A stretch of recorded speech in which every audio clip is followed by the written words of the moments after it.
Welcome friends. Hope all of you are doing great. Well, as you can see, this is my evening look after an exhausting day of work. Anyways, I am here back again with a video. This video is going to be in two parts. The part 1 will represent the day 35 and part 2 for the day 36. So this is the video about where I want to explore.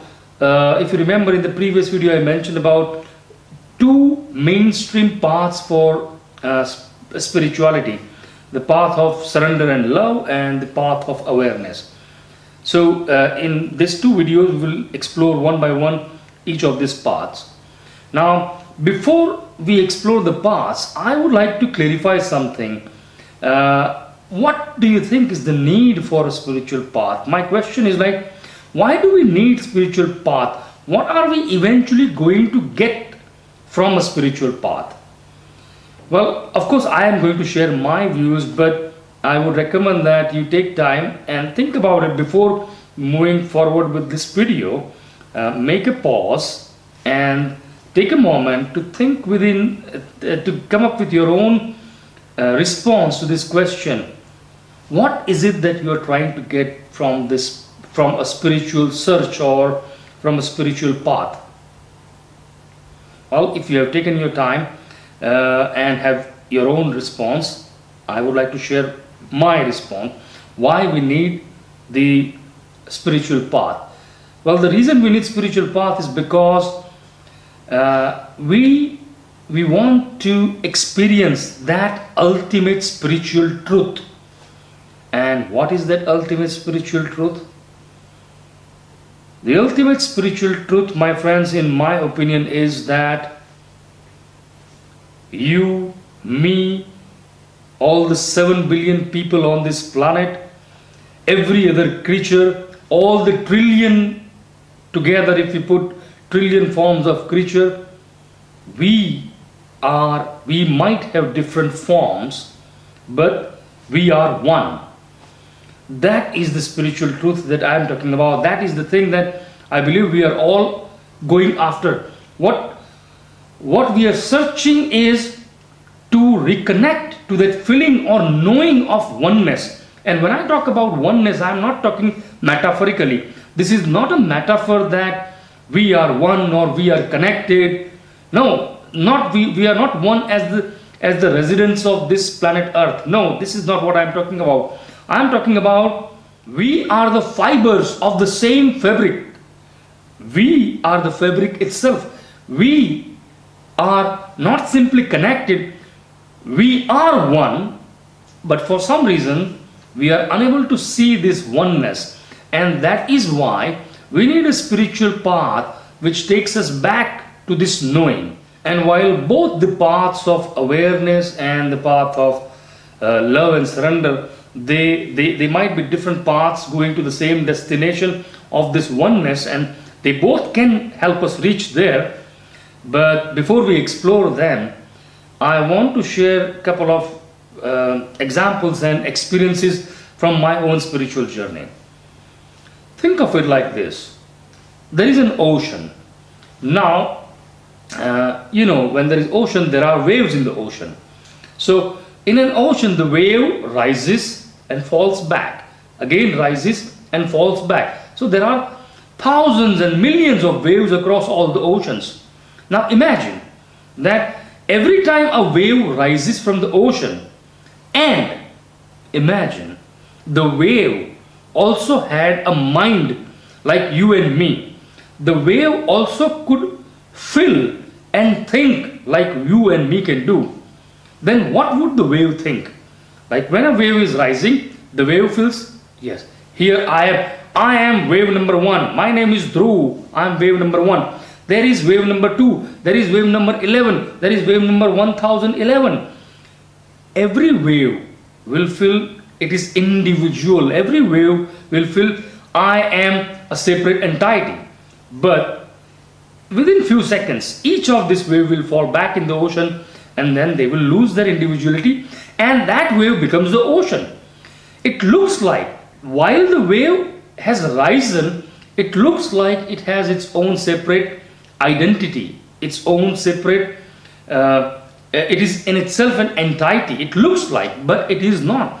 It is the ocean itself which has taken the form of a wave, and eventually here the ocean became the wave, and after a few seconds the wave will become the ocean. When I am talking about oneness, this is what I am talking about. You, me, and every individual, every person on this planet, all the trillions of forms of creatures and non-creatures, non-beings and living beings, all of us, we are waves. It is the ocean of life. From this ocean of life, we have risen, we have separated for a moment, and in that moment, because of our function, we have got this human form, so we have the ability to think and feel. We believe we are separate identity, we have a separate identity or individuality, but the truth is, the ultimate spiritual truth is, we are the ocean itself, and we have forgotten that. So the goal of any spiritual journey is to come to that state where we can again start experiencing this oneness. And when I am talking about oneness, what I am talking about comes not from the concepts and the ideas that I might have heard or listened. I am talking about from some personal experience that I would like to share with you. You remember I said to you that before several years, more than 20 years ago, my dark night of the soul started when I was in a deep state of search and depression and panic, and all the negative things would come, and that was a period of my spiritual search. And there were a lot of negative feelings happening inside me. I didn't knew how can I come out. I was running from this master to that master. I went to psychologist and psychiatrist and neurologist. Maybe everything is okay with my brain or not, and they say that physically everything is fine. We don't know what is going on with you. So then I went to a master's place far away from my town, and there I started having some strange experiences. It's like when I would come and meet someone, I look to them, and suddenly I'm in a shock because I don't understand. It feels like I'm confused. Am I you or are you me? It's like it's very difficult to explain. I can't say that it's not. You don't see some connection. You feel like when you look at another person or an object like a flower, you feel like there is kind of this amusement. Am I you or are you me? I just don't understand. And I felt I'm going crazy. So I went to this master where I was in his ashram, and I asked him that, Baba. Baba is a Hindi word for gurus, teachers and masters and yogis. So for yogis also we use the word Baba. I know in Russian Baba has a different meaning. Anyways, so I said, Baba, this is the thing, and I feel I'm crazy, and I don't want to talk about such experience to anyone. They will say I'm crazy and they will take me to a mental hospital. And the Baba started laughing, and he said that, I will not tell you what you are experiencing, but think of it like this. You remember I said you the story of, in the previous video, I said you the story of Flash, someone going in the dark mountain and trying to find the house, and it is dark, they cannot find, and in the flash of lightning they see, and then they have this knowing. Remember that story? So this was the story that was told to me by the Baba. So Baba told me this story and said that think of it like this, that some lightning has happened, and in that lightning you saw something, but now don't try to hold on to it. First you think you are crazy. Now if I say to you that it is not craziness, it is something amazing, now you will try to hold on to that. Don't try to, it's not bad, it's not good, don't try to hold on to that. Allow it, it will come and go. And indeed, this feeling started coming back again and again and going on its own. And after that, I'm quite comfortable with that feeling. Like it so happens in consultations, or when we are, especially when I am closely connected with someone, this feeling of oneness appears. So what I'm trying to say is that it's a beautiful feeling, and of course, there is no one telling you that, wow, it is such a beautiful, let me touch you, are you or me? No, there is no such feeling. It's like just knowing that, you know, you don't know you are me,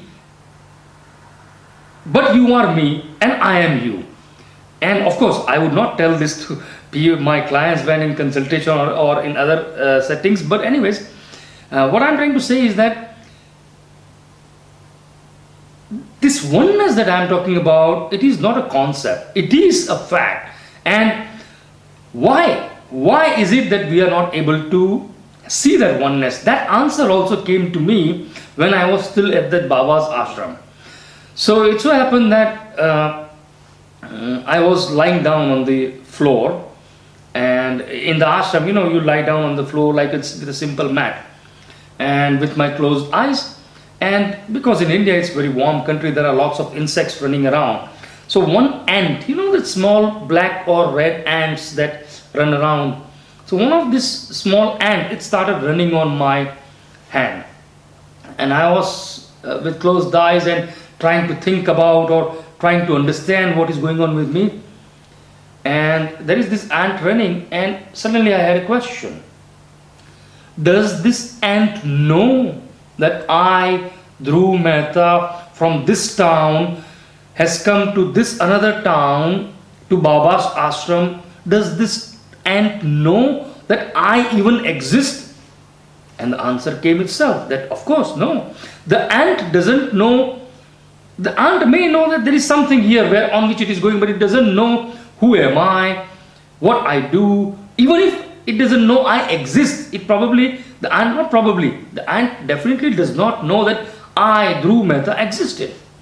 So then there was a series of question and answer going on within me. So then the next question was, so if the ant doesn't know, I don't exist, but I know that the ant exists, right? I know that there is an ant. Ant doesn't know that I am here. Why does it not know? And suddenly another answer coming that, well, it's so simple.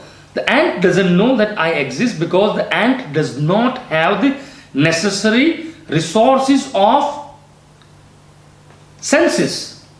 The senses of ant are limited, and because of that it cannot perceive my presence.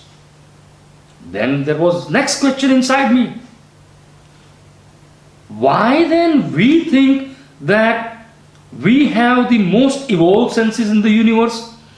If just like the ant cannot know we exist, an insect cannot perceive us because it does not have the senses to know.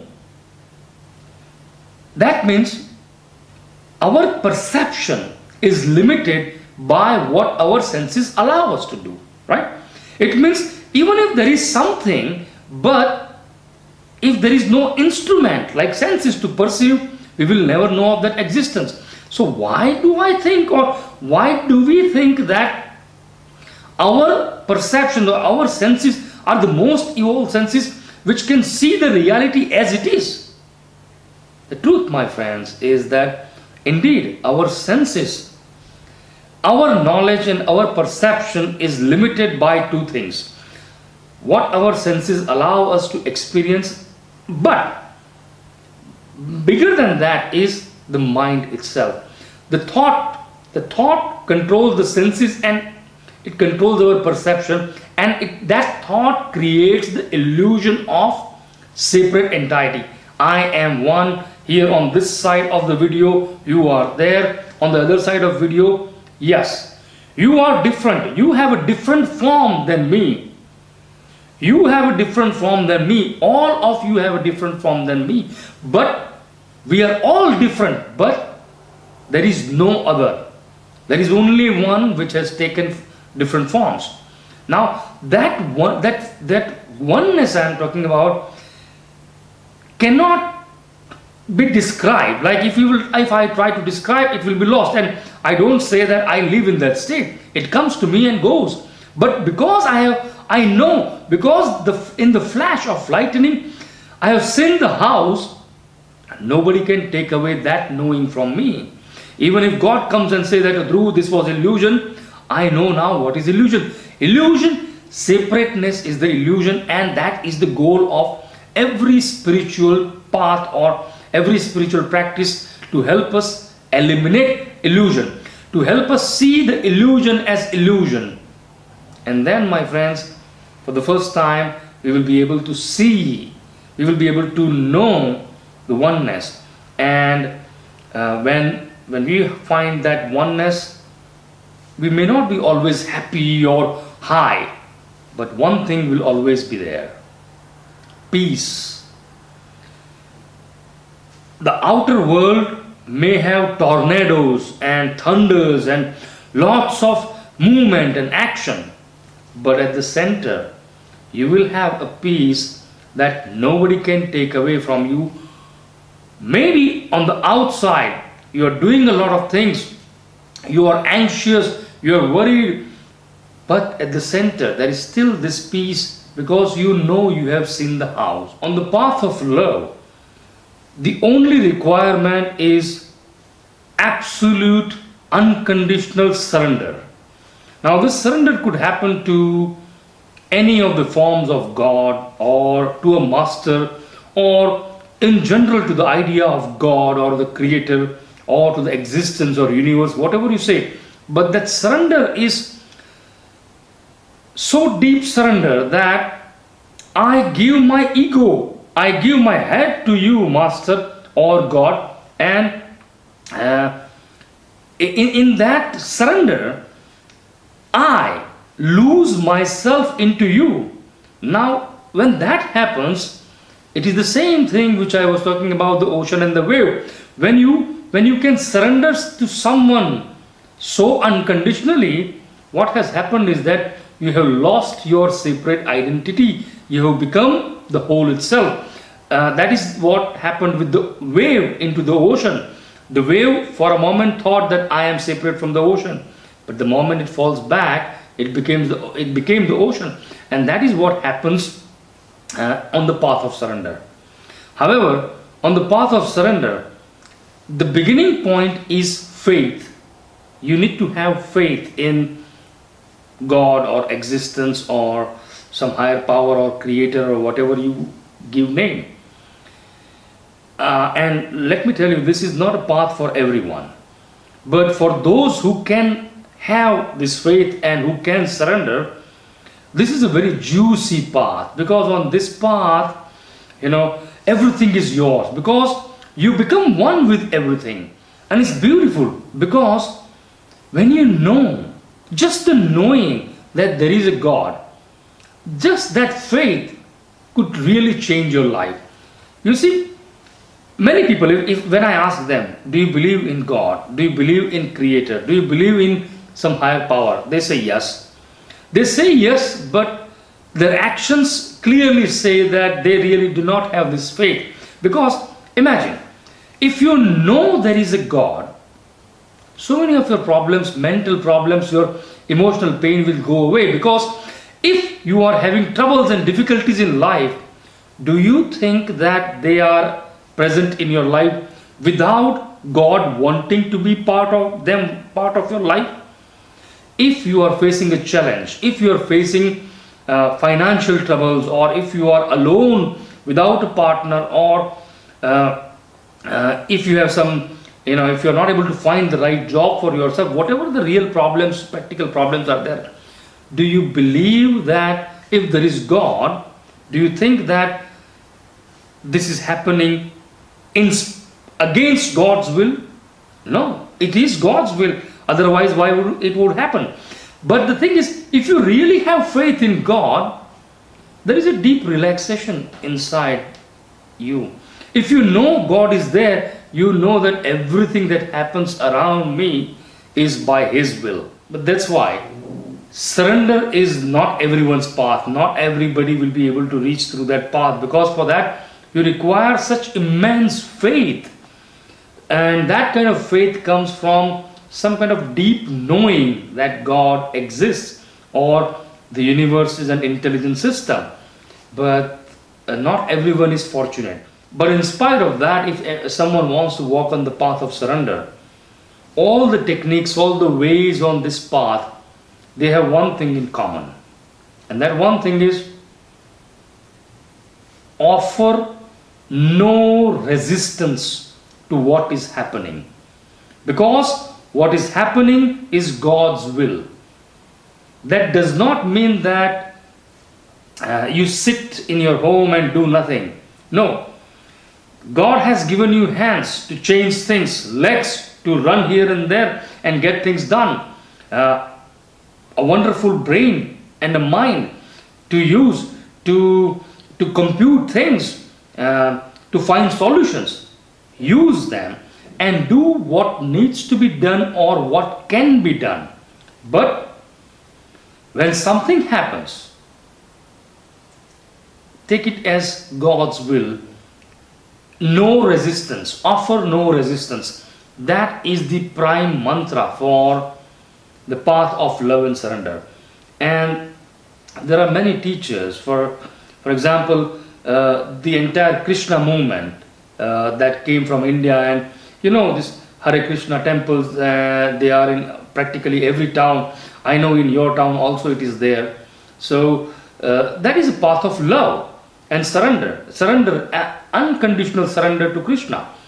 That may not be everyone's path, but then there are other teachers. For example, the famous Sai Baba, he was also on the, his devotees were surrendered to him. That is also path of surrender.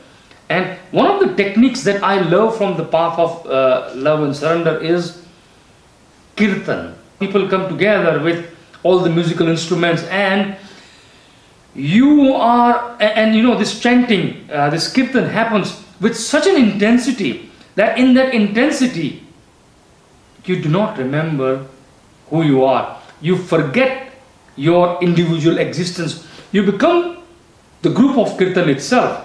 And that is a very immediate experience of losing yourself into the ocean. So friends, that is about the path of love. You could explore. I gave you the resource in form of the website where there is a listing of lots of teachers, and every time you see a D near a teacher in the bracket, D means devotional, A means Advaita, and M means the middle path. A bit of this also, a bit of that also. So if you are interested in exploring teachers on the path of love and surrender, look for the teachers with D in that list. Soon I'll be back with another video about the path of awareness.